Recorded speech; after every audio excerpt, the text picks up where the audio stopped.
And I don't know if anyone's looked at the sheet and seen this, but Adam does not pick his prospects well. The question is, does Max make the playoffs if he doesn't sell? Good evening, gentlemen. Welcome to the first and hopefully last episode of the Fuck the Nats podcast. That's the thing. It's like when you're me and like you know that you're a fucking idiot, stick with Christian Vasquez and he will lead my team in steals again. The memories that come to the surface most clearly are me sorting my baseball cards one way one night and then completely redoing them the next night. Actually, I'm going to reframe this. JD, why don't you start by talking about Dylan Beavers? Apologies, I couldn't hear your question because the audio went out.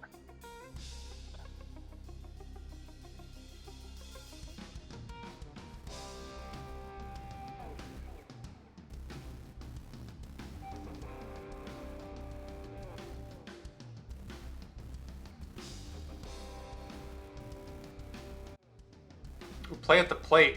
Hello. Oh, Hey. play at the plate, Jack. You ruined the kickoff. That's okay. You can bring us in. What's the play at the plate? Severino just gave up his first run of the game.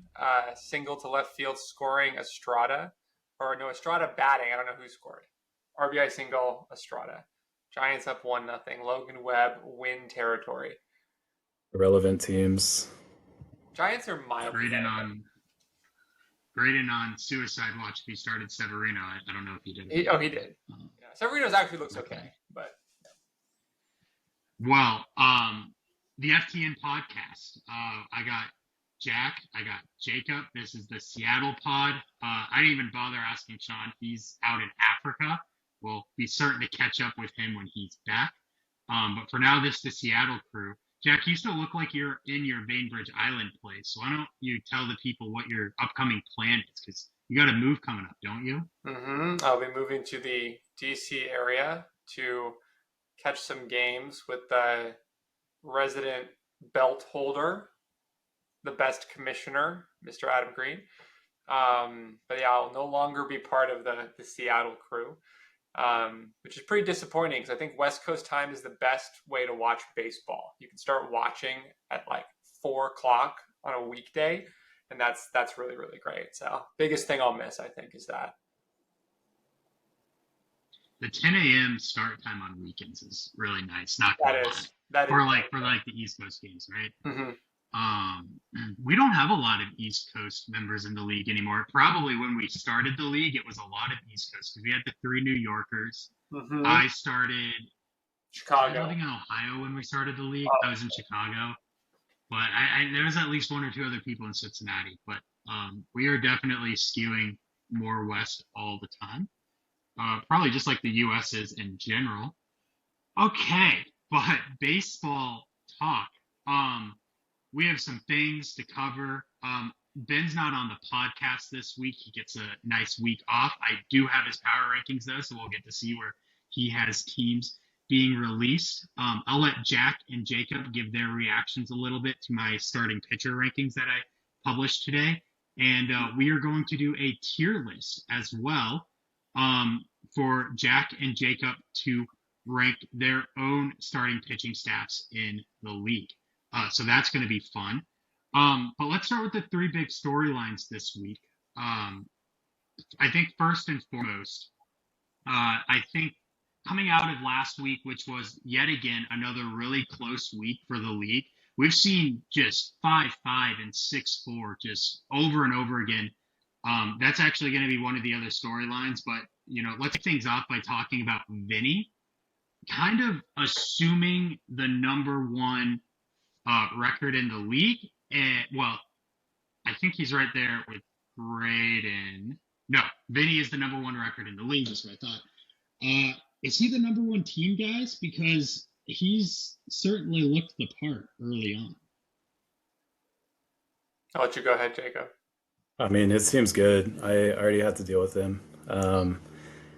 As many of you know, I was up 10-0 for a majority of that week, and then his team just absolutely went off on Sunday and took it back for me. I think he ended up beating me 6-4 or 6-3-1.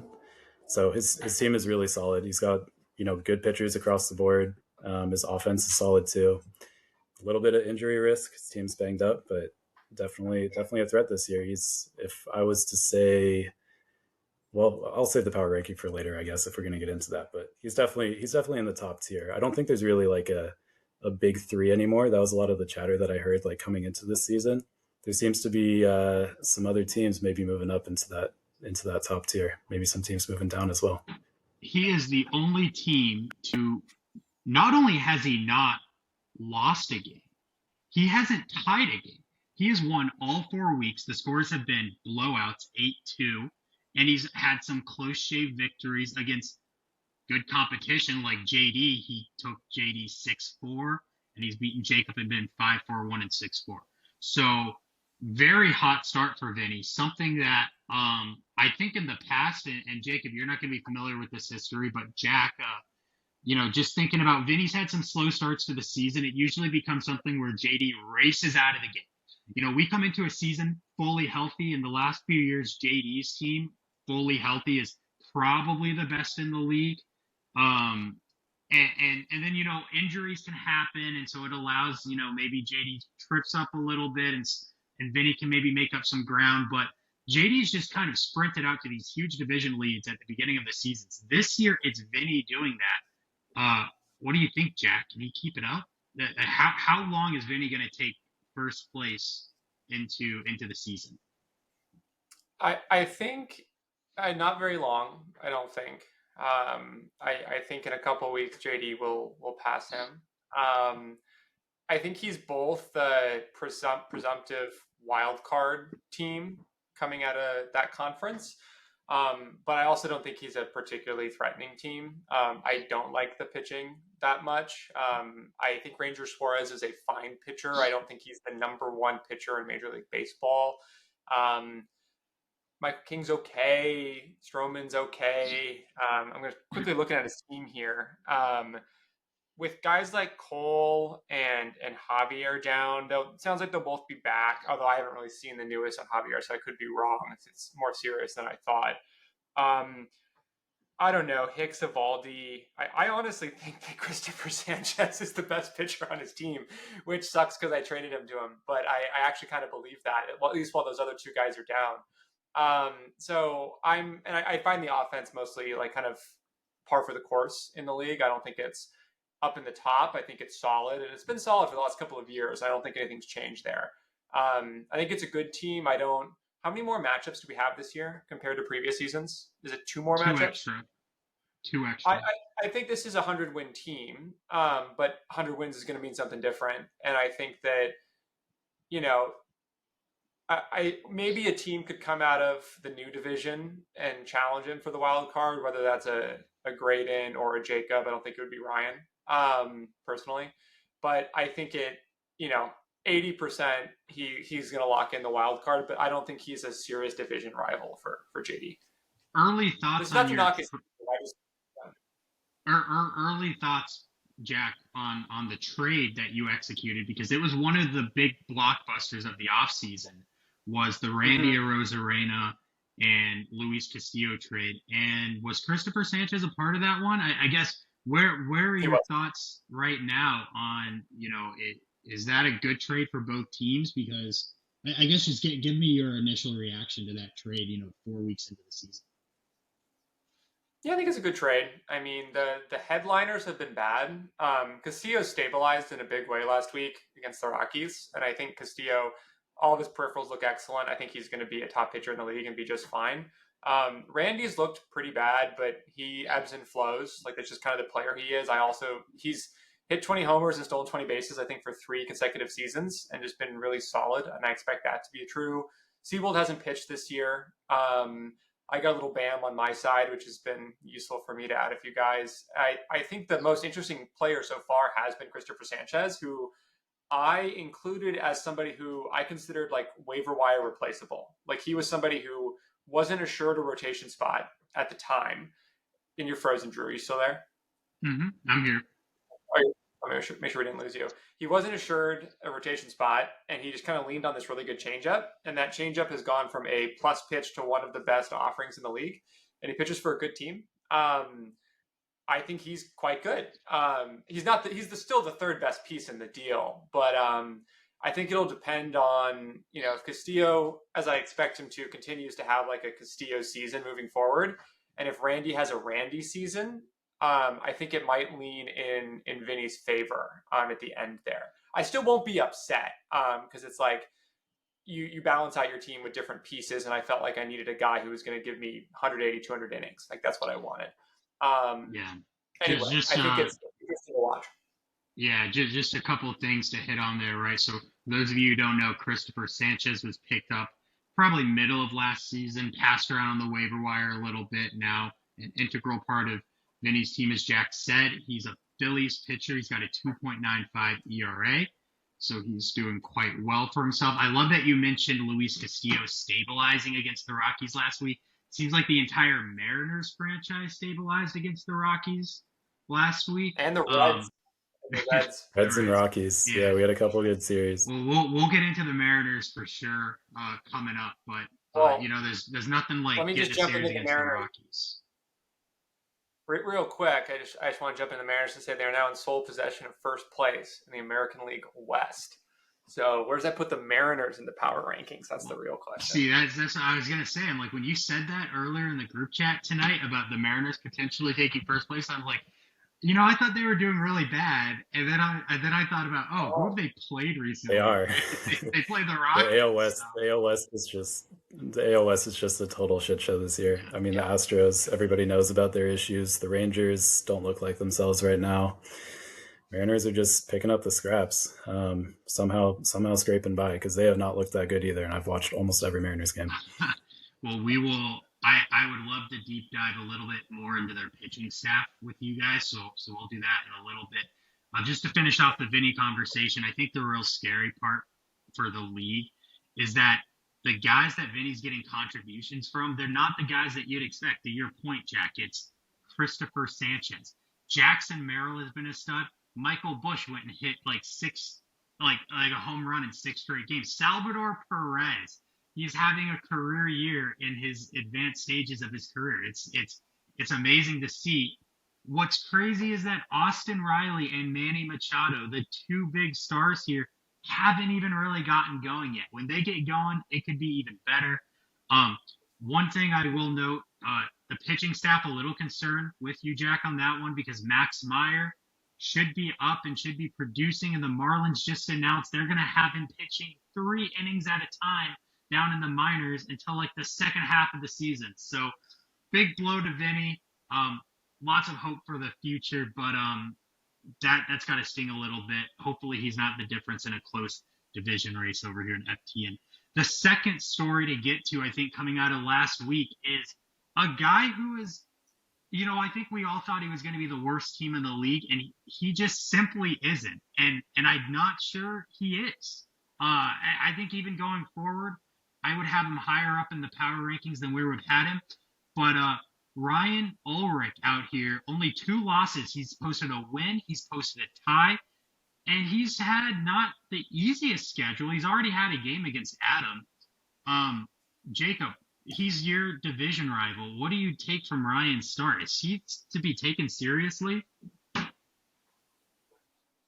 I think you have to take him seriously at this point. I'm not sure it's like a playoff contender, and I don't consider myself a playoff contender either, but I think he's a team that can steal a lot of categories from some people, especially with the boom or bust nature of his roster.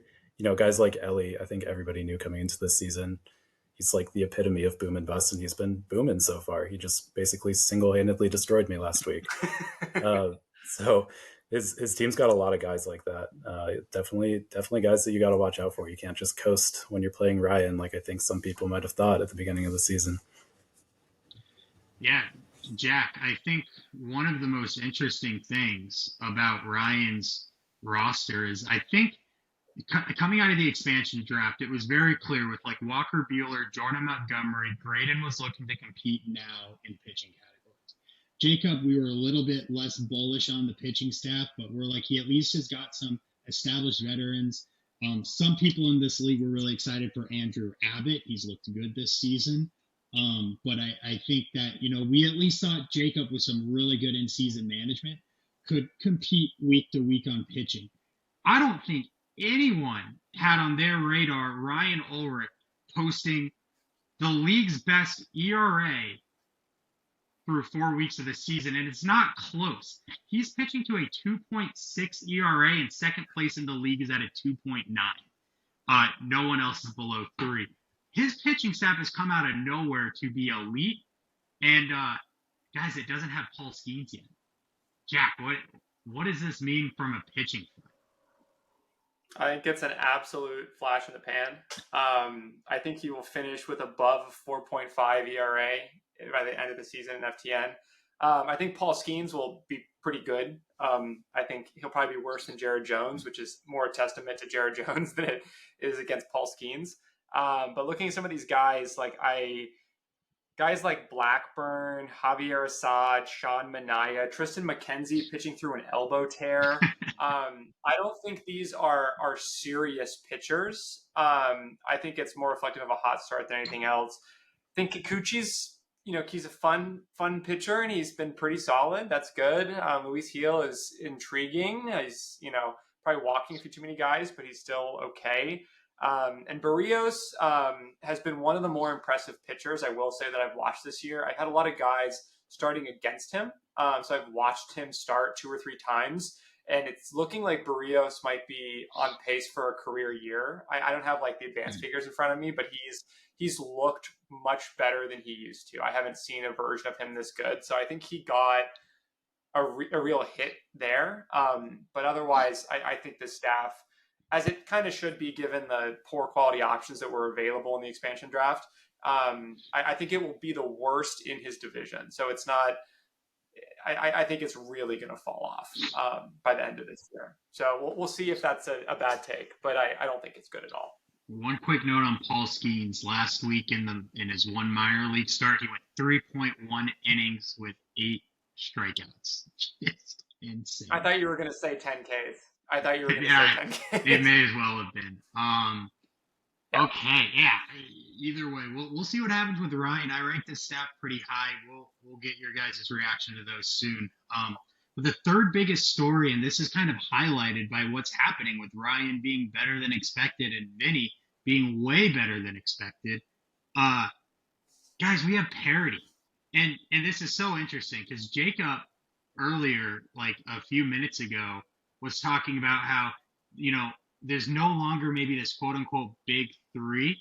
And, I guess word travels even when you're not in the league because, Jacob, this is your first year and about the big 3. So what's your take on parity? Is this league were you going to come in, were you thinking that you were going to have not even have any hopes of competing and that the big 3 were going to shine through?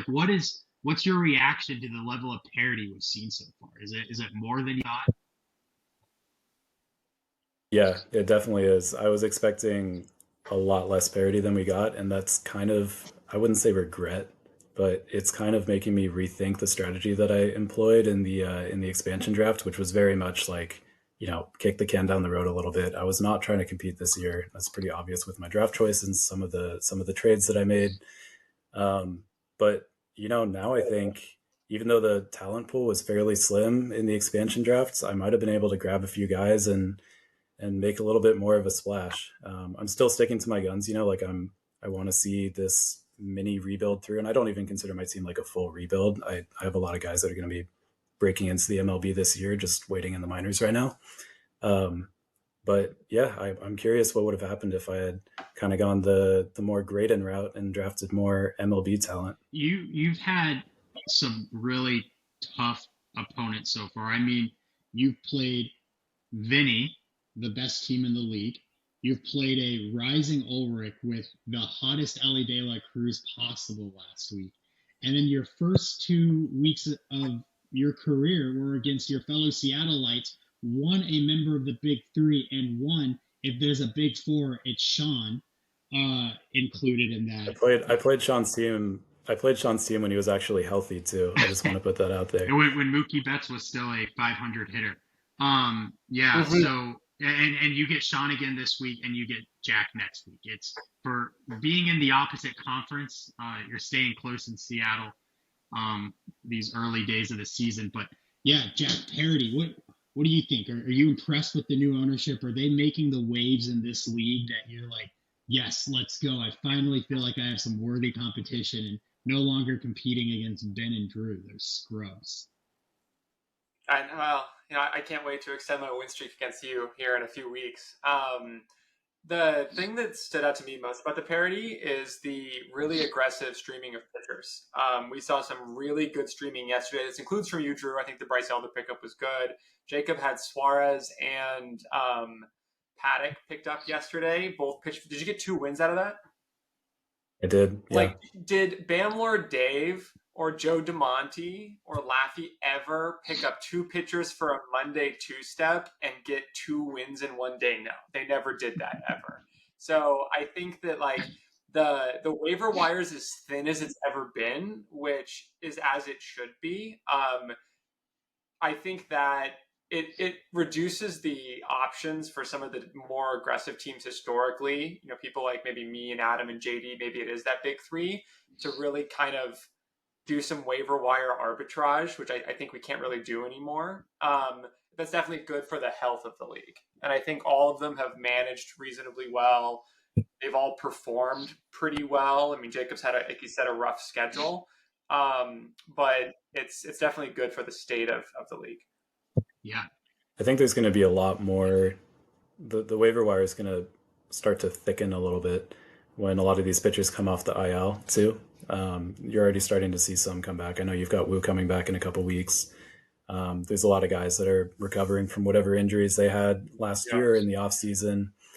There's going to be some tough roster choices. I know we were talking about Frankie Montas this morning, Drew. That was kind of my first tough roster decision of the year because that guy was potentially my SP1 before the season started, which says more about the state of my team than about Frankie Montas. But I felt like I just want to roll with the other guys that I found on the waiver wire. I feel like they're stronger pitchers at this point in time.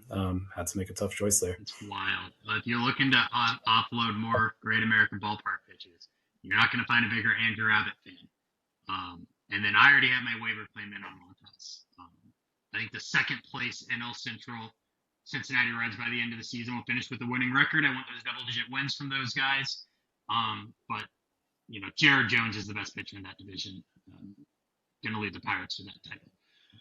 Okay, let's maybe Peralta. I don't know. I'm not sure if I want to anoint Jones best pitcher yet. Best pitcher this year, yes, but I don't know that. Peralta's I think take Peralta rest. Peralta has been dirty. Yeah, he's been very good. That was not supposed to be a slight against Peralta. Just I don't know if you guys missed what I posted in the group me earlier. I'm sure you guys all saw it, but Jared Jones' whiffs this year. I watched the start. Yeah, incredible. It's funny because Graydon texted me about Jones earlier today, and he's like, "Oh, he's one step away from Tommy John." Like, how sad of a state of affairs is it? Where as soon as a pitcher has a breakout season, our first reaction is just Tommy John. When's it coming? That's why my old team name was One Pitch Away, because every pitcher is. So.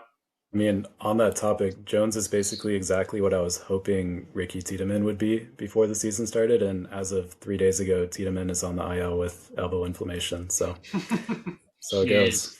Yeah. Jack, I always thought your One Pitch Away name was referring to like one pitch away, like in like a no-hitter, a perfect game. Because I thought that happened a few years ago.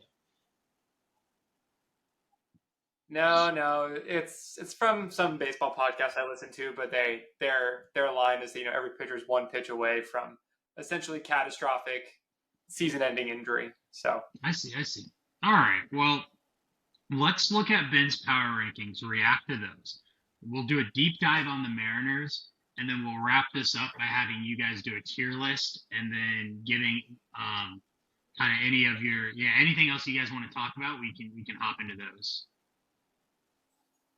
So let me pull up the power rankings. How do I do this? Here we go.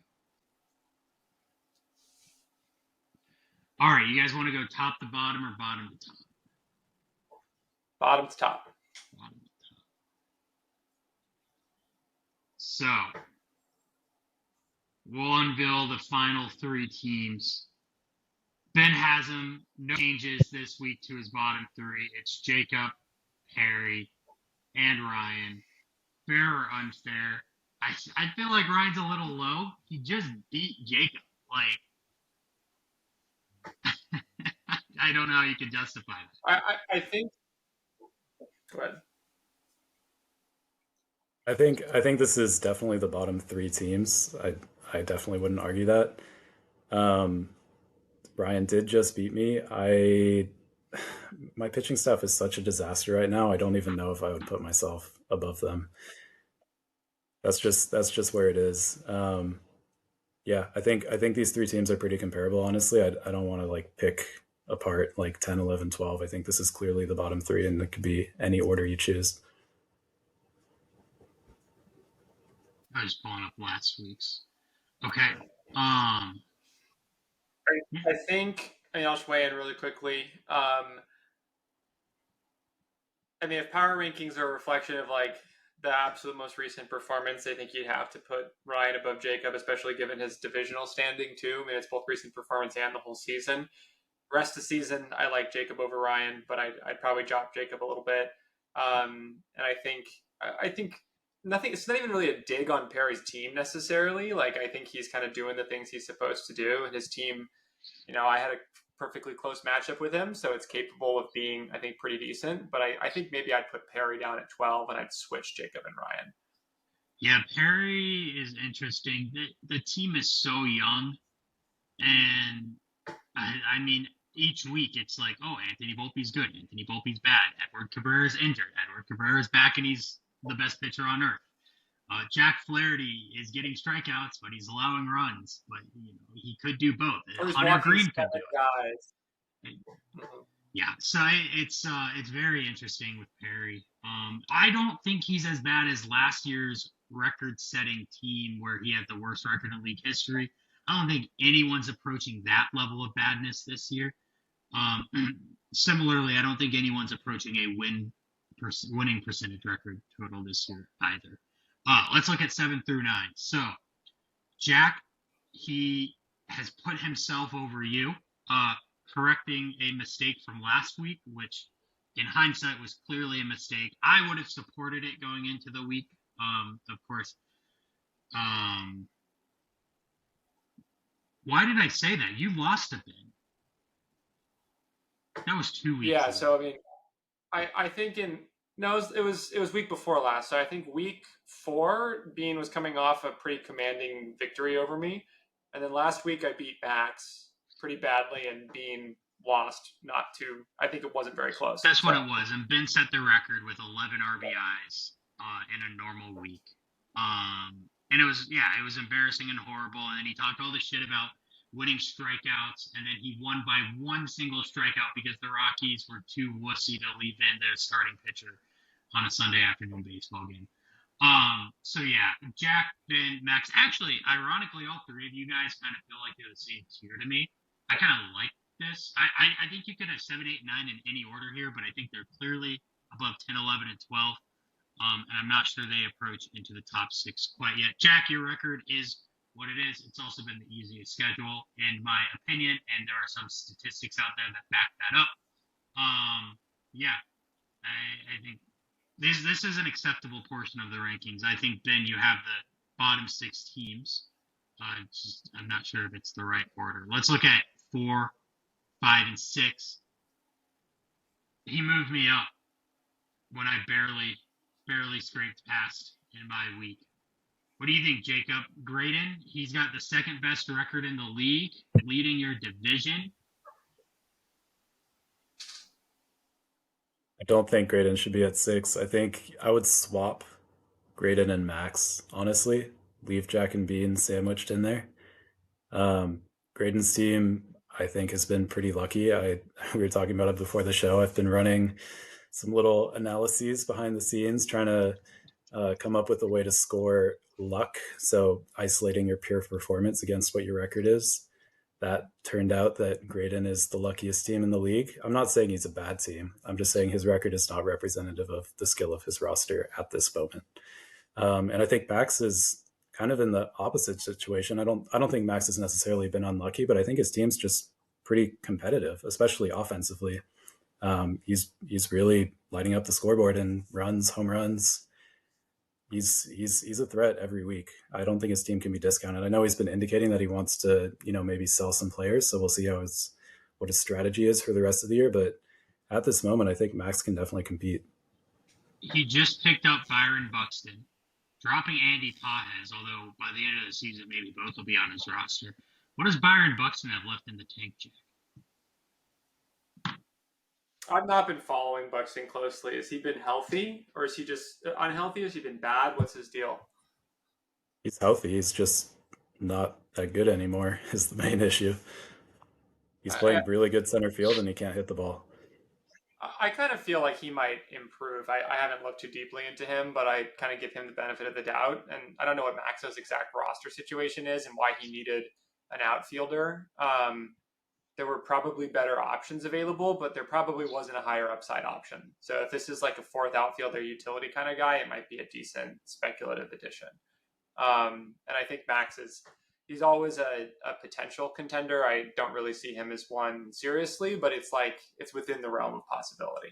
So that was a huge victory you picked up against him this past week, Jack. Those could be the differences in the playoff race, because I think last year Max missed the playoffs by 5 games or something like that.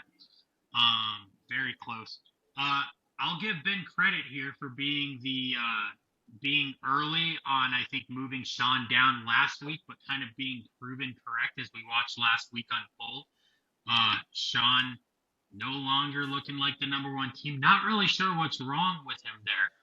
Maybe when we get him on the pod in an upcoming week, we can talk about where his head's at, where his team's at. But the top 3 teams, according to Ben this week, JD at number 1, Adam at number 2, Vinny getting no respect despite a head-to-head victory and a better record.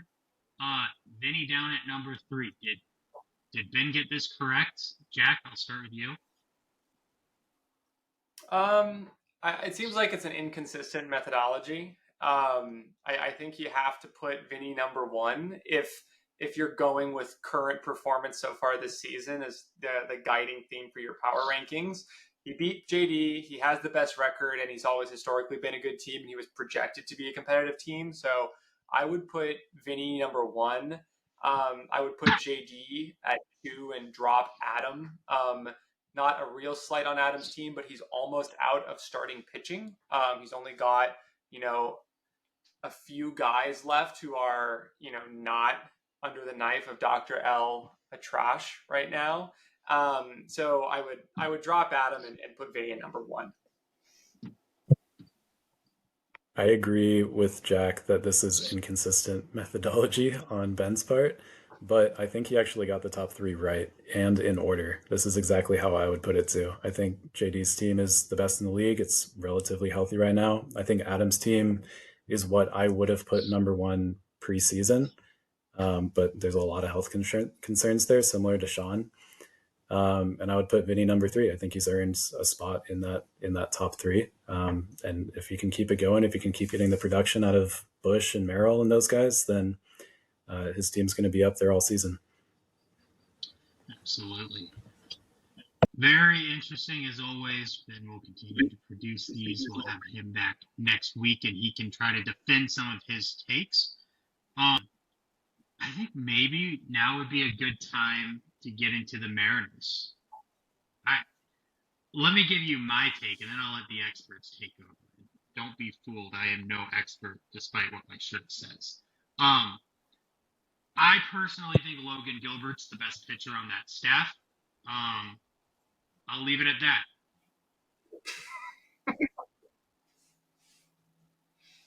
He's not. He's good. He's not.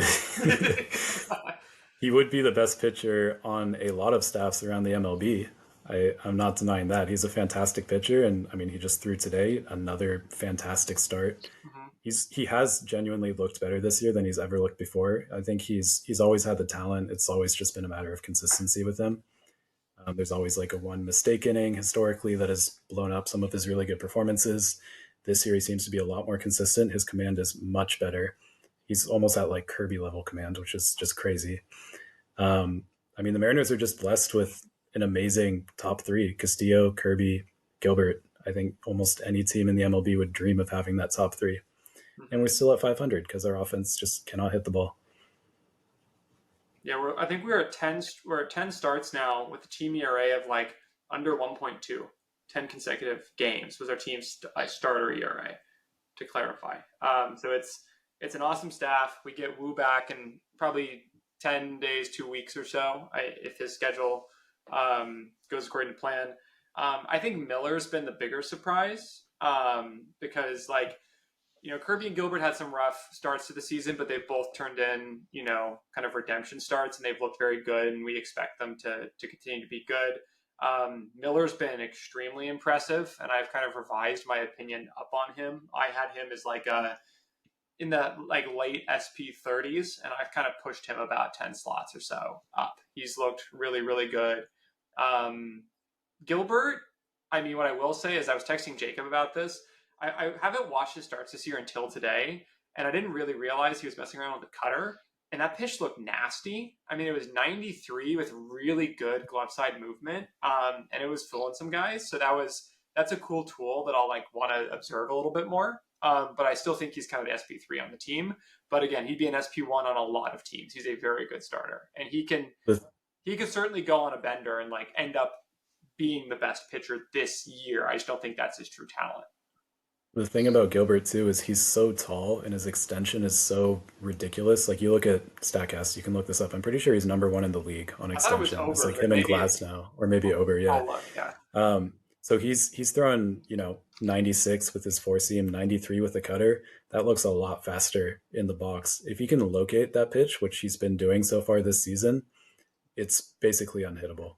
And he just needs to be consistent, like late into the games, which he's been doing this year. And yeah, I mean, if you were to rank, like, obviously it's way too early to do this, but if you were to rank like the Cy Young, Gilbert's at the top of the list in the AL right now.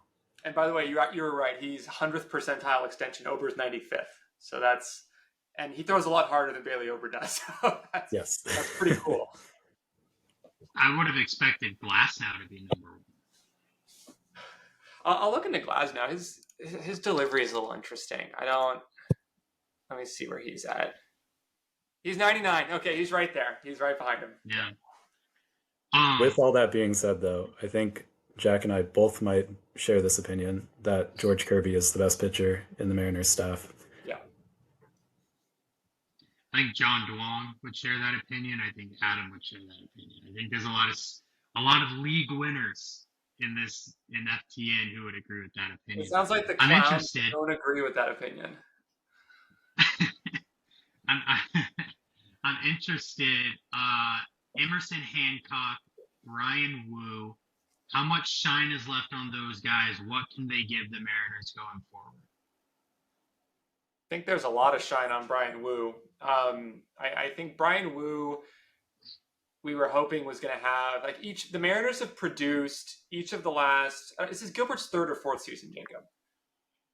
Third, yeah. So yeah, each of the last 3. It's his 3rd full season. He got called up with Kelnick.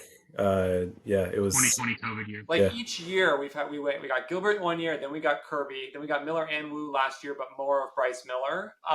And then we got Brian Wu. And Brian Wu's story is really interesting, but he had Tommy John really young at like 19 or 20.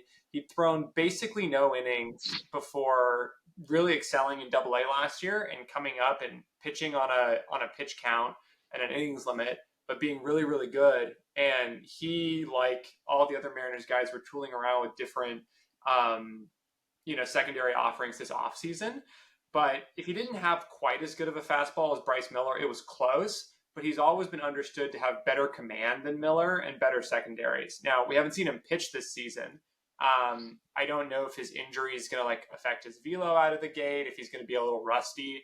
I would expect a couple of starts where he doesn't look, excellent. I doubt he's going to come out and throw 7 shutout innings.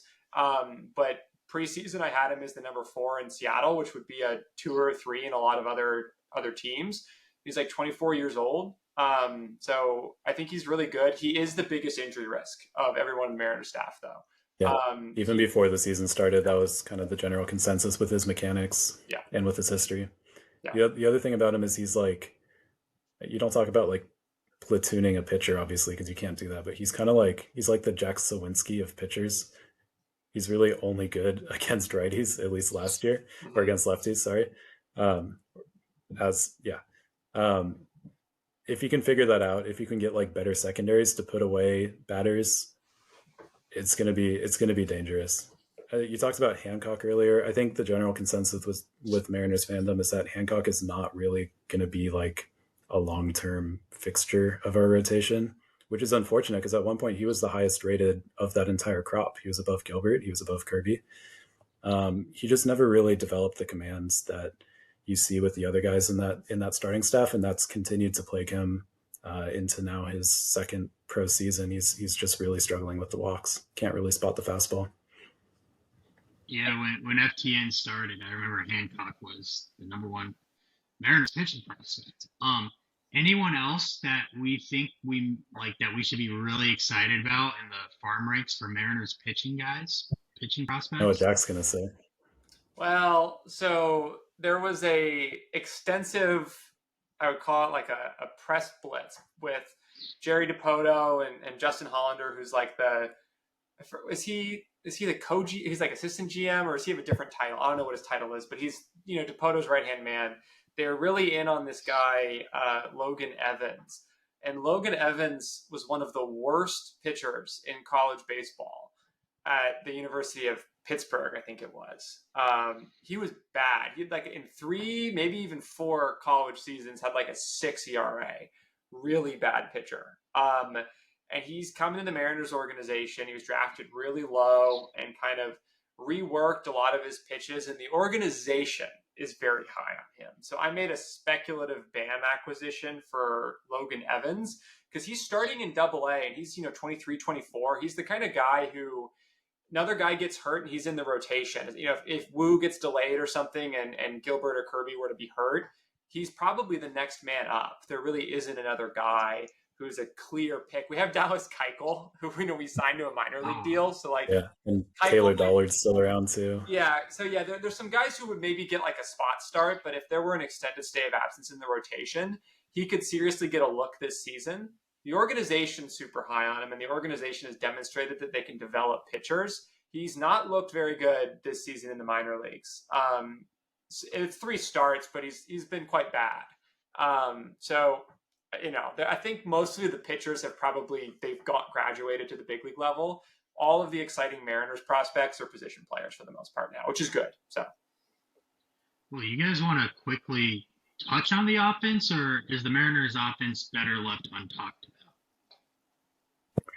about? There's not a whole lot of good things to talk about. I mean, Julio hit his first home run today. That's pretty cool. He's been very hot in the last week. So even with his stats in the last week, though, it's been a lot of like poor contact, like weak line drive over the shortstop's head type of deal. Like he barreled that ball today, which is good to see. Cal Raleigh's been really good recently. But the second base position is just cursed, man. It's so painful. We had last year on opening day, we started Tommy LaStella at second base. I don't think I need to explain why that didn't work. And then Colton Wong. We picked up Colton Wong. He filled in for LaStella right after LaStella was gone, and then he stunk it up also, and then got DFA'd, picked up by the Dodgers, and now he's in the minor league somewhere. Then we get Jorge Polanco was our major trade and this offseason, and that hasn't worked either.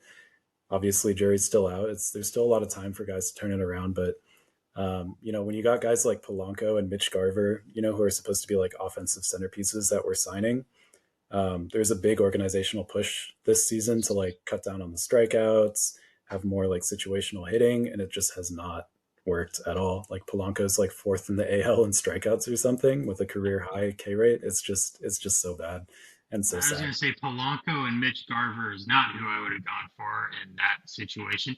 Didn't you guys pick up a second baseman last year at the trade deadline for Sewell? Canzoni, right? Is he second base? He's an outfielder. Josh Rojas, and Josh Rojas has been excellent. Yeah. What about is the next man up? Are we about to see Ryan Bliss? Is he the second baseman of the future? He's raking in the minors right now. I think you're going to see him pretty soon. He's a little tiny guy, right? Yeah, Jose Altuve is the obvious comp that everybody's making. Ryan Bliss hit 20 homers and stole 50 bags last year. And I don't think that was PCL. I think he was in Double A, wasn't he? Yeah, he was the Diamondbacks like Player of the Year or whatever. Yeah. You guys got your AAA team right there in Seattle, right? Mm-hmm. Tacoma, yeah, pretty close. Okay. That's a little bit of Mariners talk for everyone out there. You guys got predictions on this Texas Rangers series? Tonight's game 1 goes to Seattle. I think what do you it's guys a think's sweep. going to happen the next couple days? Rangers are terrible. I think it's a sweep. It's Andrew. I mean, you've got the tail end of our rotation. They're getting Bryce Miller than Castillo. I mean, oh no, yeah, I guess Hancock went in the doubleheader. Yeah, it's Bryce okay, Miller so against we're John good. It'll Gray be a sweep, easy sweep, and easy sweep. Castillo against Andrew Heaney, or maybe it's flipped. But the Rangers can't pitch. The Rangers, like Fangraphs preseason predictions, had Mariners 3 games up on the Rangers and had the Astros 4 on the Mariners. I mean, the Astros have shown some significant holes in their pitching staff and in their bullpen too. I think they will recover. I don't know the extent to which they will recover. I believed before the season started, and I still believe that the Mariners are better than the Rangers. And I think that Rangers have given Seattle trouble in the last couple of years, but the disparity between rotation quality is so enormous that I don't think getting even Scherzer, DeGrom, and Malley back, like I think it's very unlikely that all 3 of those guys come into the Rangers rotation and are good simultaneously right out of the gate to really make a significant push. Rangers will probably go add someone, and guys like Dunning are serviceable. Of all these, of course, good. I don't know. They signed Johnny Cueto today, didn't they?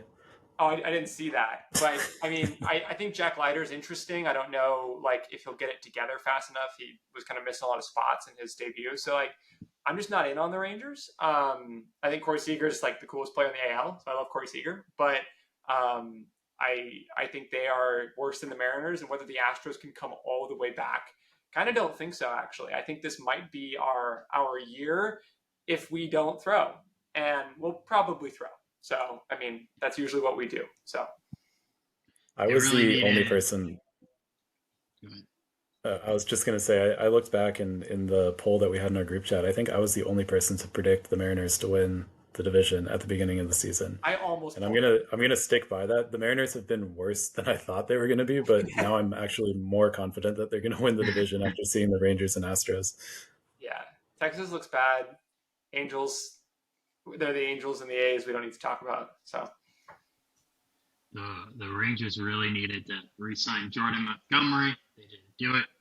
They're suffering the consequences. Jacob, did you have something with luck that you wanted to talk about? Yeah. So I started talking about it a little earlier, but I was just having some fun with some of the data coming out of the API, trying to figure out which teams have been the luckiest so far and the unluckiest. The way that I did this, in case anyone was curious, was by running regressions in each of the categories using last year's data and the start of this year, so that you get essentially, you put in like a number, like you have 11 home runs, and that corresponds to X% chance of winning that category, whether it's like 60% or whatever. I did that for every category, put in the scores so far this season, discounting week 1 just because it was weird and teams had drastically different amounts of at-bats and innings pitched and stuff. So just looking at weeks 2, 3, and 4, and compared the expectation for how good a team should be based on their pure performance versus how many categories they actually ended up winning. So if we want to call that like a luck score or whatever, top of the league in terms of luck is Graydon. I'm not sure, he's been moping a bit in the group chat recently, so I'm not sure he would actually be disputing this at this point. He's got the record. Like, you want to lock in the record. You can't be mad about that. But his team has been on the lucky side according to this methodology that I've been running. Blitz him this week. I'm gonna absolutely blitz Graydon this week. After this, it's not going to be power rankings complete shift. So other lucky teams, Ben has been pretty lucky. Vinny's team has been lucky, but he's also really good, right? Like this does not mean if you're lucky, that doesn't mean that your like team is bad and you're overperforming. You could have a really good team and still get a little lucky. I was actually looking at last season on that point. Perry was the unluckiest team in the league. His team wasn't great, as everybody knows, but he did not deserve to lose as many games, as many categories as he did. That's very interesting. I never even bothered to look at anything like that. So. Can you actually tell us the rest of last year's if you have that accessible to you? I'm very curious. I'm sure that people would be too. I don't have it right now, but I can post it in the group chat after this gets posted to YouTube. Okay. But going back to this year, so unlucky teams, I'm at the top of the list actually. I'm not just saying this to make myself look better, but I've genuinely been pretty unlucky. Yeah. Me, Sean, JD, and Drew are the unluckiest teams in the league. And then Max, Perry, Ryan, Adam, and Jack are all kind of, neutral luck so far on the season. It sounds like it doesn't exactly align with the fantasy defense rankings. There's some like symmetry in, some crossover, but it's not exactly. So that's interesting. So who'd you say the number one? You're the unluckiest team, and Graydon's the luckiest. And I don't think either of those are necessarily too surprising. Fuck Ben, man. He's bad, and he's at the bottom of these rankings. I will say also it didn't count week 1, and Ben had a pretty terrible week 1. So and since I wasn't counting week 1, like you could say maybe he got unlucky in week 1 and it balanced out. But weeks 2, 3, and 4, he has been the luckiest team in the league, other than Graydon. Oh, I see. So your model didn't take into account the Mookie Betts I had to play in week 1 with the extra Dodgers games too. No, and it doesn't take into account things like injuries, and stuff like that. So it's not like it's not a pure indication of actual luck of your team. It's really just like your expected performance given the roster that you trotted out there versus what you have to show for it. Well, thanks for putting that together. As Jack said, I'd be very curious to hear about seasons past too, just if it's easy to pull that data. I know you're doing some cool things with the API. I know we've talked a little bit about some other stuff that you can help us out with, maybe more off-season projects. But I think Jacob, your background, you're a software engineer? I'm a data scientist, so I do a lot of coding for my job. There you go. So we've had literally nobody like this in FTN before. Or if you do that, I guess you should be very offended that I don't know that much about you.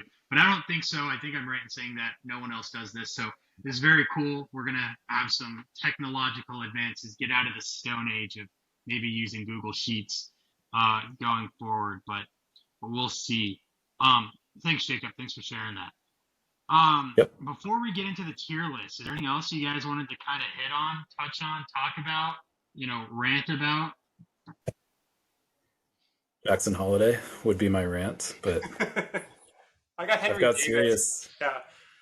I mean, that's not the same. I know he was number 1 overall pick, but not really the same pedigree to use a baseball terminology. But I have serious Jackson envy right now of Merrill and Churio. Those guys are having a ball over there on Vinny and Ryan's teams. Churio, I guess, hasn't been. He's had a little up and down, but Merrill's been fantastic, and Jackson Holiday is 1 for 30 with 16 strikeouts. So it goes. Yeah, it's pretty absurd what's happening with Jackson Holiday and Jackson Churio. I think he was in that post that Graydon put today in the group me with the 10 luckiest or the 10 worst expected batting average. I think Churio was on that, which whatever. He's still showing a power speed combo. I think everyone thought he was going to strike out a lot and have a low batting average, but he'll look to refine that over time. He's supposed to be a Cunha light. Jackson Holiday, I think people were expecting maybe a floor of Dansby Swanson in year 1 with a ceiling of elite Dansby Swanson.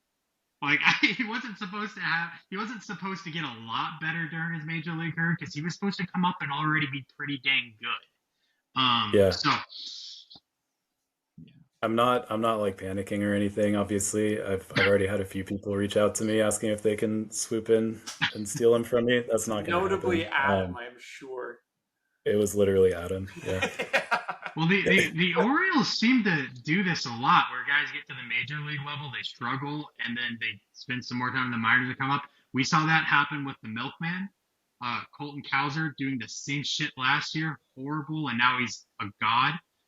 Gray Rod also. I know I'm naming players from my team, but I lived through this as the resident, FTN owner with the most Orioles prospects. But Gray Rod was terrible last year. Did multiple stints in the minors already so far in his career, and up until today, his last 4 months of MLB starts were fantastic. So yeah, I maybe he just needs another stint in the minors, get some more of that Orioles magic. And then he'll hopefully be back on track for you. But let's move into this tier list. And so I published the rotation rankings as I see them today. And I already maybe have some regrets about some of the decisions I made. But that's okay. This isn't about me. This is about you guys, our guests on the podcast this week. And I want you guys to come up together with your tiers of F starting rotation. So we got S tier, A tier, B tier, C tier, and D tier. Oh, nice. You should really be sure to what's the word when you put you timestamp the video so that people can jump to this if they need to. It's a shame that we're making them get all the way through our banter to get to the good stuff. This is some art. I've been thinking about doing that and adding timestamps. And there's a way I can mark clips in this, and it will tell me, and I think auto create the bookmarks on my export. I've just been forgetting to do it. Good idea, Jen. So it's so funny that I'm thinking about it, but you told us that Ryan has the best ERA in the league, and my initial reaction was to put him at the worst rotation. So I feel like that I can't do that, right? I can't do that even though I hate his pitching staff. Jacob, maybe we have to put you in that D tier. How do you feel about that? Yeah, no qualms for me about that. My pitching has not been what I was hoping for this year. I mean, we're ranking it right now, right? Not for full potential. I'm not. I'm ranking mine full potential. Okay. Well, I mean, even at full potential, honestly, mine is still a lot of question marks because I'm relying on guys like Tiedemann and Christian Scott and Mick Abel to give me good innings this year. Who knows what they're actually going to turn up doing? So, yeah, my it's a dumpster fire right now on my pitching staff. It's just really bad. I struggled to put 2 good starts together. I have a lot of guys that will throw one really good start and then just completely shit the bed the next one. So that's how it is. D tier. I think if I'm being nice to Ryan, just because of his performance so far, you might be the sole occupant of that tier. In my view, where would you put Graydon, Jacob? I'm looking at I would put Graydon 1 tier above me. I don't think he's going any higher than that. I'm just looking at the guys that he has, and he's got a lot of injuries right now too, right? Like Bueller. I'm not a big Kyle Harrison guy. He's relying on a lot of innings from him. Montgomery is a question mark. He didn't have a spring training. He's been kind of shaky to start the year. I think this pitching staff has potential, and he's got a lot of guys that you're not dropping to waivers, right? You ride it out with those guys. But as it is right now, I'd put him in C tier. I agree with that, and I would put Ryan there too. If you have a strong feeling otherwise, based off my thinking is a function of the performance so far this year, but also my expectations for rest of the season. And I'm obviously weighing expectations rest of the season pretty highly, putting Ryan, I guess, this low. But that's where I have him. Would you put him up in B maybe? Or I think he's firmly above Graydon. Okay. I don't know if I'd put him a full tier up just with some of the other rotations as I look at it. Let's put him in C for now and maybe revisit that one later. I'm good with C. How about Oof. How about the milkman? How do you like in Drew's rotation so far this year, Jacob? And I'm pulling it up. I don't track on Drew's team too closely, so. Gilbert, Grayrod, Cutter Crawford, Reed Detmers. Oh, Cutter. Cutter hurts That's me. solid. I mean, Detmers has a little bit of hit and miss. Singer's kind of the same way, but those top three are really consistent. Cutter's been amazing this year. I think this is a A tier rotation. That's where I'd put it. Maybe I need to reevaluate Cutter. He's made 4 or 5 starts and has been excellent. I wonder if that will stay, but I haven't looked too deeply into him.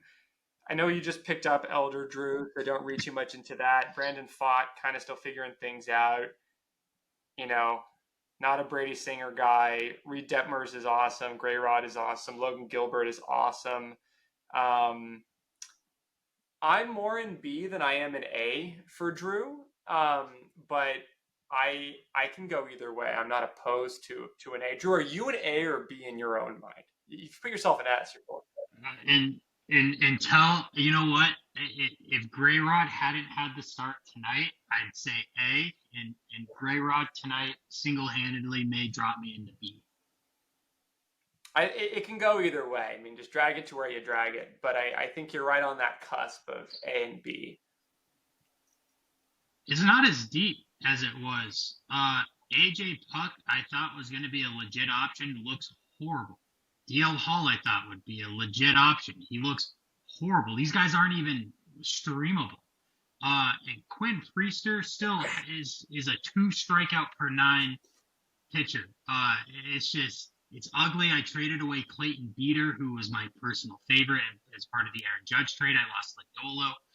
The staff is barely holding it together, and they're trending down. I'm going to go B tier. All right, you convinced me. We'll put you in B. I'll jump into this next one, which is going to be Adam. Before the season, Adam was a tier of his own, I think. In my opinion, I think he was the S tier pitching staff before the season started. And if there were a luck score for Adam's pitching, I mean, oh my God. I mean, he's just been decimated. I mean, here are his healthy starting pitchers, and I'm going to bring Imanaga into this. He's not currently on his roster. But healthy on Adam's team right now, we have Skubal, excellent. Casey Mize has been nice so far this year. Corbin Burns, Cole Reagan's good until his last start. Then we have Graham Ashcraft, Alec Marsh, and Cole Irvin, and then throw Imanaga back in there. Oh my God, that is such a weak back end. I mean, you have basically 4 legit guys, Casey Mize number 5, kind of on that cusp there, and then just absolute waiver fodder. I want to put Adam in C, which despite him having some of my favorite. This feels like a vendetta. There's no way this is a C tier rotation. Adam is the best. No, this is not a vendetta at all. Adam is the best. He finds pitching talent, I think, better than any manager in this league. I think he identifies pitchers better. He evaluates them better. He should have the best staff, and this is a function of just where he's at. This is not. And the problem is, I don't think it's not like it gets better easily for Adam. A lot of these guys are out for the season or for extended periods of time. He's going to get Bradish back. If you want to put him in B, put him in B, but I don't think you can beat that. He's still got 5 healthy pitchers that are really good, which is more than most people can say right now. Between Burns, Reagan, Skubal, Imanaga, Framber. Okay. Oh, is Framber? He's not healthy yet. Not healthy, but he'll be back soon. He's not seriously hurt. I think this is A, and fully healthy is S. I agree. Fully healthy S. I'm much lower on it. Drew, are you? If I'm getting talked out of C, are you A or B, Drew? I mean, Drew ranked him as the number 1 team, so. I have him as the number 1 staff in my rankings. I think he's S tier, so I think I'd lean A if you have some hesitations. I think when this comes out, Adam's going to align closer to me. I think he knows. I think he knows he has a problem.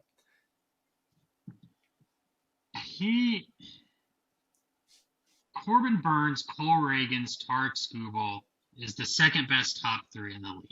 Shota Imanaga has been untouchable. Mm-hmm. Fromber is going to come back healthy, and despite this setback, is probably going to pitch over 200 innings again for a team that needs him. Kyle Bradish, I have some much more concerns about. And look, it's pretty ugly after that, but might get Misarowski this year as well. I think it's good. It's good enough. Adam can stream. Everyone can stream. I shouldn't say that as if it's like a deciding factor. But that top five is really, really good. And everybody's hurt right now. Like across the Except entire for my team. across the entire league, One of except my for team's Jack's hurt. team, who just has been. Well, we'll get there. They've been bad. Yeah, I mean, that top five, having that as like your anchor of your rotation, you're gonna be competitive in every major pitching category that starters contribute to every single week with that top five. Let's talk about.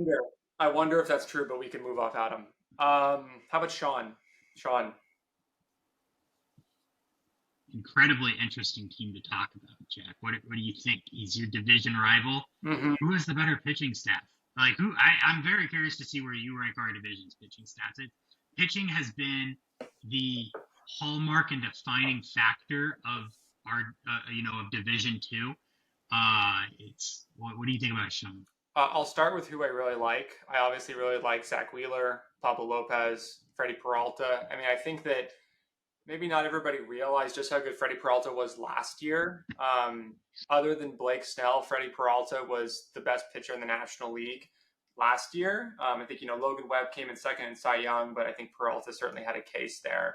And Peralta looks like he's really taken the next step in his career, like consistency-wise. If you go back to like June of last year, he's just been so good that like I would really put him in that ace tier for the first time in his career. So Peralta's great, Pablo's great, Wheeler's great. I think Justin Verlander will be competent. I don't think he's going to collapse or anything. But I wouldn't expect, huge numbers from Justin Verlander and for him to spike another sub-3 ERA season. I think that would be incredible for someone who's probably one of all of our favorite pitchers. I think we're all rooting for Justin Verlander because he's just cool and he's been around since we were kids. But I wouldn't expect him to be exceptional. Sean's gotten really nice performances from guys like Houck and Savali so far this year. Funnily enough, I might be more in on Savali than I am on Houck. And I think my opinions have like been revised upward on Houck. Like I think even if you have like historically poor competition to open up your first 5 starts of the season, like Houck's been pitching against like the Angels, the A's, like some really bad teams. Guardians have been hitting, and he pitched well against the Guardians. Like today, he did okay. He might, be a good ad for Sean. I see this as someone who has like 6-7 competent guys, where before the season I was low on his team. I would have put him kind of CB before the season, and I would put him in like a solid B. Like I think he's below Adam, but he's above you, Drew, in pitching right now. I will say that like he might have a little bit more future value than some of his guys that are a little bit older. But that's my take on Sean. I'd put him in B as well. I would put him. I almost want to say S. I'm not going to do it though. I'm not sure there's any S tier rotations on this list. Like if we have to choose one as like S tier, then I would probably put Adam. But like none of these rotations, with the amount of injuries that people have had happen so far, I don't think any of them qualify as like far and away better in a tier of their own. So I'd also put Sean in A tier for a lot of the reasons that Jack just said, except I truly believe that guys like Savali and Houck are legit. I think those are going to be like contributing pitchers the entire season. And then you add that on top of potential Cy Young Freddie Peralta. He's looking like he's in that form right now.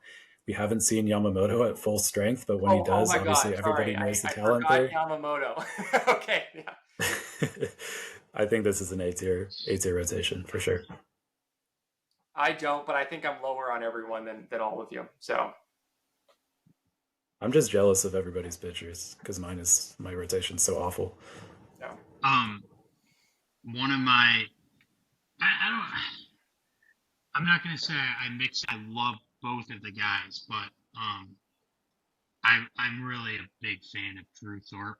I'm a big fan of anything that comes out of the Yankees farm when it comes to pitching, especially when they trade them.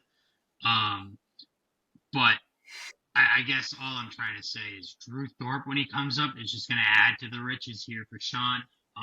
Definitely should be up pitching this year. And then Kodai Senga, Erod, and Drew Rasmussen all on kind of long-term IL now, but all could or should be coming back. I don't know. It's a good rotation. Yeah, I'm a B and you guys are an A. I think even with the Yamamoto, I don't change it. I still think he's worse than Adam, but better than you, Joe. Take us somewhere, Jack. How about Ben? Yeah. I think very interesting. Sorry, I was just going to say, take us somewhere. Where do you want to go? You want to go to Ben, the trash man? We're doing Ben. I'm thinking Ben. Jacob, where are you at with this?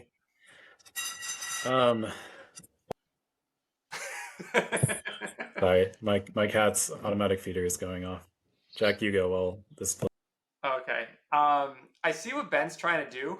I mean, I think he's hoarded a lot of young, high upside, interesting pieces, and the ones on his roster currently that have really shown stuff in the past or are showing it right now. I think Pepio's been a great addition. I'm sure you're not super happy about that trade, Jacob, in light of your pitching and in light of Brian Hayes' production. Yeah, I was going to say in light of Hayes and Frelick so far, definitely not. Yeah, I think obviously Joe Ryan, I think he's also been somebody who I thought he was fine before. I thought he was like in that 30 to 40 tier of starting pitchers, and now he's in like early 20s for me. His fastball location's been improved. He's looking a lot better. He's not giving up home runs at like a prodigious clip like he was last year. So I think Joe Ryan's been really improved for him. I'm in on Bryce Miller really improving again this season. Obviously, his IL has a bunch of studs on it. We know that. Obviously, Strider's the best pitcher in baseball when healthy. Woodruff, I'm a little skeptical that Woodruff will ever really be healthy again, which is sad for him, for Woodruff, but for Ben too. McClanahan amazing, but those are all IL. I think Joe Boyle's absolutely fucking useless. Why would you roster an A's pitcher who cannot throw strikes? Like, there's no upside. Like, if Mason Miller were a starter, Mason fucking Miller, there would still be limited upside. Like, this is Joe Boyle. Like, Joe Boyle should not be on anyone's team, like anywhere for any reason. Reese Olson's fine. Mackenzie Gore is legit. I'm in on Mackenzie Gore. Not a Logan T. Allen fan. Everyone knows my opinions on Dane Dunning. Ronel Blanco's in here too. I remember looking at Ronel Blanco that week thinking, I'm like, oh, do I want to pick this guy up? And I chose no. Then he goes out and almost throws another no-hitter. And then he kind of has gone downhill a little bit from there. But I don't think he's the truth. I think this is a solid B-, C+. Like I do think it's better. I would put it in C tier just because of competition with some of the other rosters, with some of the other rotations in here. Yeah. I agree with a lot of what you're saying. I think Joe Ryan's really good. I think Mackenzie Gore is taking a step up, but he still is prone to blow-ups as we've seen very recently. There's a lot of guys that are potential waiver wire later in the season, like who knows what Ronel Blanco's going to do. Dane Dunning he's just not very good. Like that's not somebody who you want to be relying on for the whole season. Drastically overperformed last year and has been coming back to earth this year. Bryce Miller's really good. We talked about him earlier. Like there's a lot of hit and miss here. For that reason and that reason alone, I think he's not quite as competitive as some of the other rotations in the league. There's just too much miss. And I'll just say that if the guys who are on his IL were healthy, you pair those guys with Gore, with Ryan, with sorry, I'm looking at his team in front of me, with Bryce Miller, with Pepio. Like I think he's done the right things. I don't think this is a knock on Bean really. I think it's like his top guys are hurt, and then there's just a lot of miss in what else is there right now. I maybe go B-, but a C, but I do put him above Ryan and Graydon for sure. Talk to me about yourself, Jack. Oh, the story of my season. I think I had a 6 ERA in the first 3 weeks of the season. It was an absolute catastrophe. I had Kirby turn in the worst start of his career. I streamed 10-run Kyle Freeland on opening day, which I'm already out of the.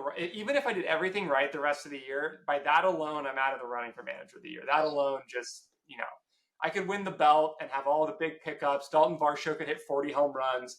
Doesn't matter. I streamed Kyle Freeland on opening day, and that's all she wrote there.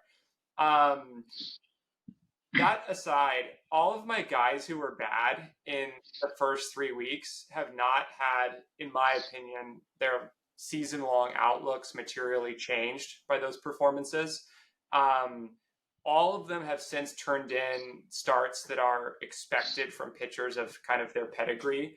Literally all of them. Everyone was struggling simultaneously, minus Glasnow, who's been good all year, who's kind of my staff ace. So I've had since our original draft, I will say.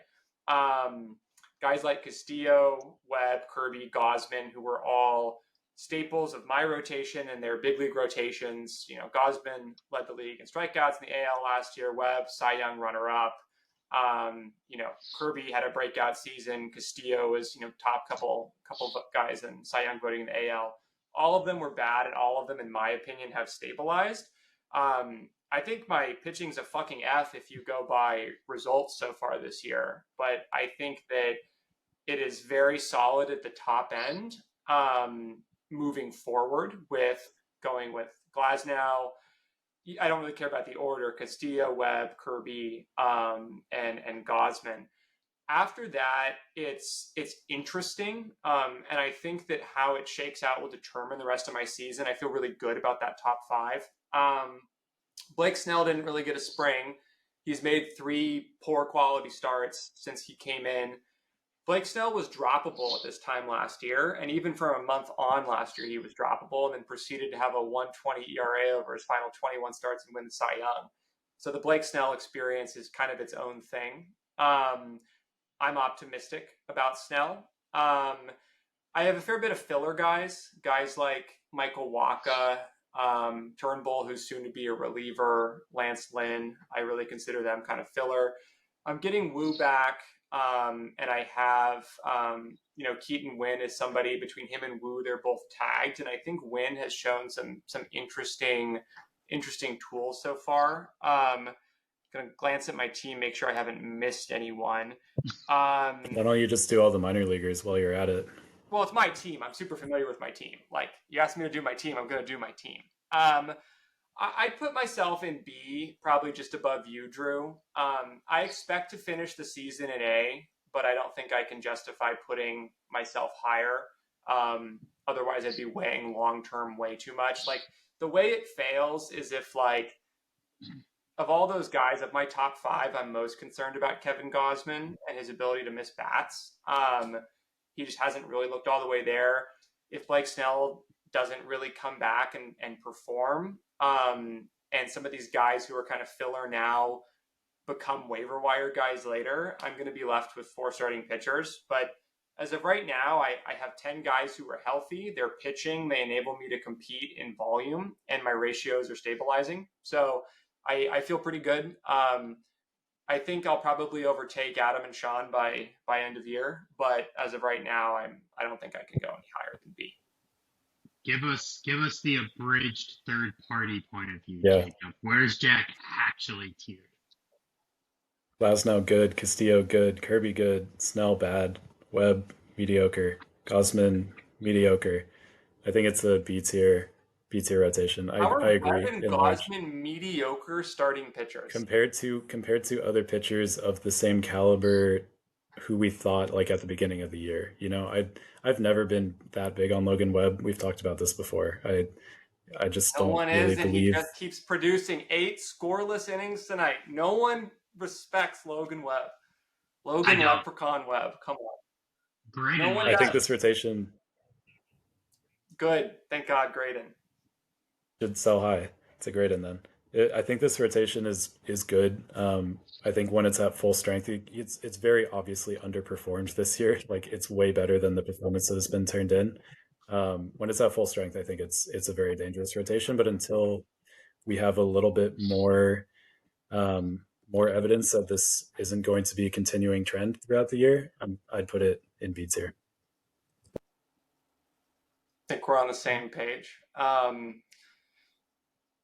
about Max? The paper thin rotation with some elite older guys, some injuries, and not a whole lot else, but it's performing. We'll see how long he can keep it up. Jack, you wanted to go to Max. I like Max's. Oh, Jacob, yeah, go ahead. Oh, sorry. Yeah, I was just gonna say I like Max's offense a lot more than his pitching staff. I think the offense is what's keeping his team competitive right now.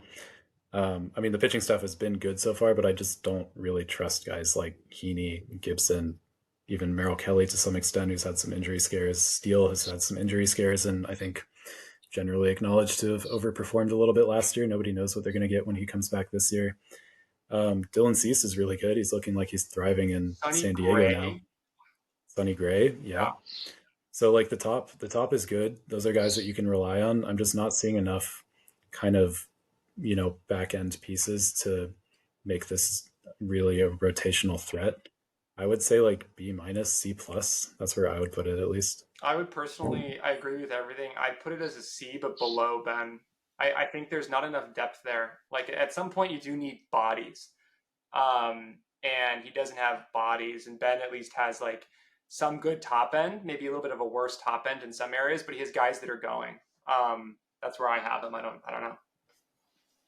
You guys are both wrong. Max is an A-tier pitching staff as long as he doesn't get another injury. He's an injury away from D tier, but until we see that, he's elite. And Max, I'm sorry, I can't make much of a stand here. It looks like the Seattle guys are united against you, but I believe. I mean, he did lose 4 pitching categories to me last week, and the other category I lost myself. He lost whip like 1.05 to 1.04 when you pulled all your pitchers on Sunday. Not much Max can do about that. I benched 20 scoreless innings. I mean, I still won the other 3 categories. I should have won all. He beat you in the most important category, ERA, which if I'm looking at pitches going forward and I'm looking at rotations, I'm looking at ERA before I look at anything else. By 0.05. He's a C. Vinny, our best team in the league, apparently, including in my own ranking. It's got to be S tier, right? No, God, no. Jacob, what do you think? No, I wouldn't put it S tier either. I probably wouldn't even put it A tier. I would say this is a B tier rotation. A lot of these guys are really good. Like Bobby Miller's really good. He's hurt right now. Uvalde can be good when he's on his game. Ranger Suarez has been incredible so far. I don't think that Ranger Suarez is an actual Cy Young contender. Like these are guys that are solid. They're not going anywhere, but they're not as good as they've been so far. So for that reason, I'd put him in B tier. I think Drew has his number personally. I mean, I think I do too. I think we have better top end, and we have more depth too in both cases than Vinny. I think Cole will be a big deal when Cole is back. Yeah, that's my take too. I basically agree there. Ranger Suarez being this good is really cool, but I don't think it's going to last. I think Michael King is really, really good though. He's a guy that I think is like a SP1 or 2 by the end of the year, especially in San Diego. Really, really good fit for him. Spencer Strider. I could buy that. I mean, go ahead. No, you go ahead. Spencer Strider might be the best pitcher in the National League, but Garrett Cole is the best pitcher in the American League when healthy. He's going to be back for a team that I think is going to win the AL East. Maybe on that last point. But I mean, I think like the good case for him is Cole coming back, Bobby Miller, as far as I understand, coming back. Javier, do we know? He's back very soon. So, I mean, that top end is excellent. Michael King is excellent. I mean, I'm not opposed to the move you just made on the board if those guys come back. But, like, it's kind of the same thing of like there's ifs in mine. Are my guys going to perform the way they should? Are Vinny's guys going to come back and be good? Are they all going to stay healthy? In that sense, you have a little bit less uncertainty, Drew. I mean, the guys on your team that are bad are bad, and you're kind of cutting them. And the guys who are good are very healthy. So, I mean, I think I'm better than Vinny, but I could accept anywhere in B. Jacob, tiebreaker, is Vinny top of B tier or the bottom B tier? I would personally put him at the bottom. And that's where I think it's pretty close. I think B tier is like pretty comparable overall. Like if we're talking, competition within tiers that we have here, I think B has the most parity, but I'd put Vinny at the bottom. 2 teams left. Perry. Oh boy. Perry, send me a picture of yourself. Max Fried, complete game shutout today. JP France. A Maddox. Yeah, he threw a Maddox. Wow. Mm-hmm. Wow. How are you feeling about that trade, Jacob? I'm feeling all right about that trade, honestly. Fried obviously hasn't been stellar to start the year, and I got MJ Melendez, who's been pretty good, and a lot of minor leaguers who hopefully will be good and not the next Jackson Holiday. Matt Shaw and friends. So as far as Perry's rotation goes, you got it right, Drew. You already put him in S tier. No, this is probably, I mean, I don't want to put him in the same tier as me just because I feel like I am solidly below everyone, but this would be like bottom of C tier for me. I think obviously we talked about Jared Jones already. He's amazing. He's going to be really good. He already is really good. Max Fried is one of the better pitchers in the league when he's fully healthy, as we saw today. Hopefully that continues. I want Max Fried to be good because I have some BAM writing on that as well. Jesus Luzardo has seemingly taken a step back this year. Not really sure what the deal is there. I haven't read into it that much, but some of the numbers have been concerning. Hunter Green is hit or miss. You never know what you're going to get with Hunter Green. There's just not a lot of like support behind the top guys here. I would say, yeah, bottom of C tier, definitely above me. But how do you rank him below someone like Max? If we're saying Max has kind of this good top end with guys like Cease and Merrill Kelly when healthy and Sonny Gray. I mean, you could say that Perry with Jones and Fried kind of has that top end, but then he has all of this depth that like someone like Max is just not going to be able to find. There's just not, there aren't options on the wire. Like, I don't know how Max is going to compete in volume-based categories, and Perry legitimately can with a little bit of like that upside of young guys. Like Manning has looked okay. Luzardo's definitely taken a step back so far. We'll see where that stabilizes. Again, as Drew always says, Cabrera is like either the best pitcher on the planet or in the minor leagues or hurt. It's like really uncertain. But like I almost see him as like the inverse Max. He has all the bodies, but I think he has enough top end that I kind of like him right below Ben personally. I'm a little bit higher on Perry, I think, than you are. You miss talking about Justin Steele with Max, and Kenta Maeda came back and had a great start. Max has got bodies. This isn't about Max. I have for a year and a half said that Perry has the most fascinating pitching staff in the league. I could talk more about Perry's staff than anyone else's in the league because it is just full of intrigue at every turn. Every single player I could spend 30 minutes talking about. Like, I'm with you, Jacob. What the hell is wrong with Jesus Luzardo? He should be the ace here, and he's not pitching like it. Is it a whole Marlins thing? Maybe, but then you have Max Meyer performing really well. I don't get it. Jack Flaherty, like, you don't know this, but as a Cardinals fan, I had Jack Flaherty originally, and I'm fascinated by what happens in his career because he's looked like a Cy Young guy in the past. He's not old yet. Like, he's still very much in his prime. Look, Perry's staff could be S tier by the end of the year, or it could be D tier by the end of the year. And it's going to depend on literally every single one of those pitchers themselves can range from S tier to D tier in any given start. So who knows? You can have them anywhere on here, and you're going to have everyone in the league giving you a different opinion. Fair enough, I think. Is this the one we've all been waiting for? John Duong? What do you think, Jacob? It's either A or B. I think at the beginning of the season, this was clear A, borderline S. As it is right now, some of these guys have not been as good as I think we were expecting. Guys like Zach Eflin, Joe Musgrove, Nick Pavetta's hurt. Like these are, and Brian Bayo hasn't been as good as expected. I think. Like, I don't want to discount them too much because I think those are all really good pitchers. But I think that he's in a kind of a similar boat to you, Jack, where like a lot of these guys are underperforming, and I want to see if they can right the ship.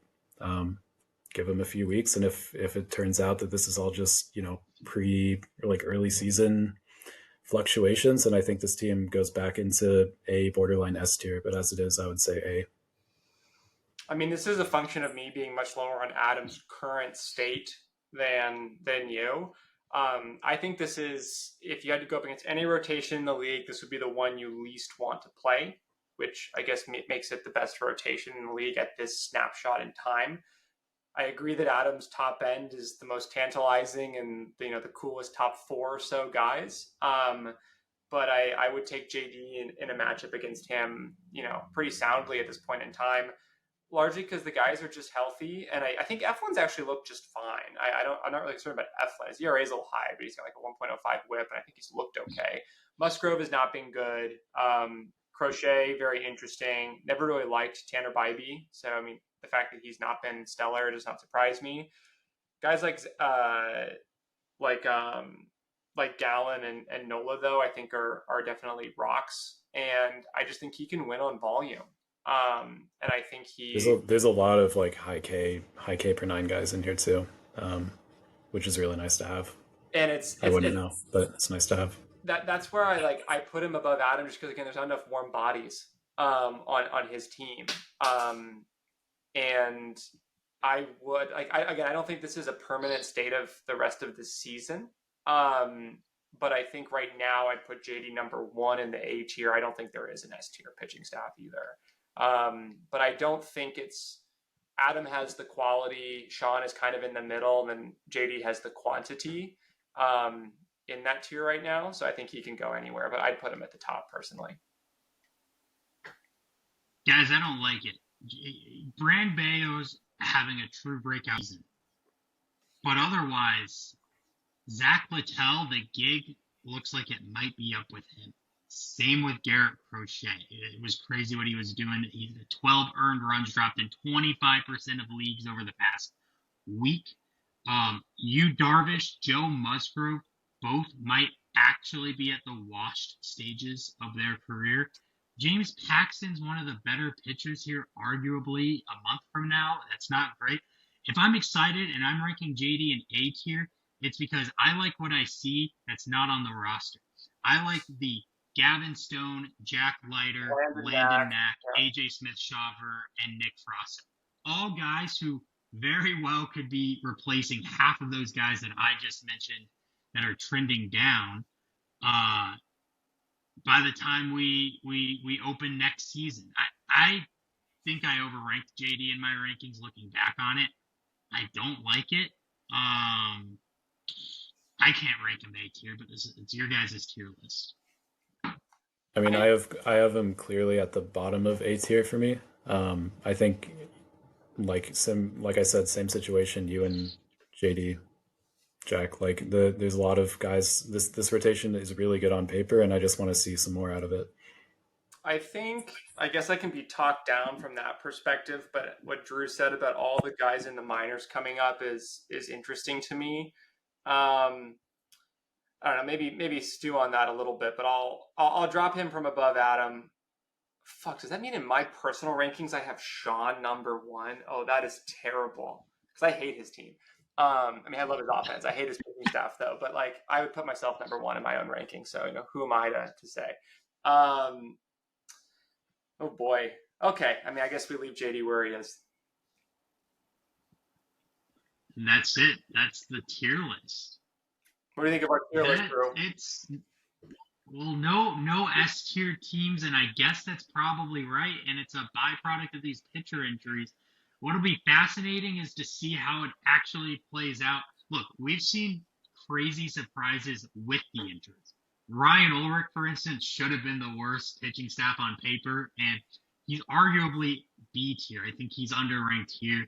And Adam and JD with the injuries down. Jack, you're healthy, meaning if you're the healthiest pitching staff and you've been one of the best in league history over the last few years, like shouldn't you be at the top of this? And you're just not.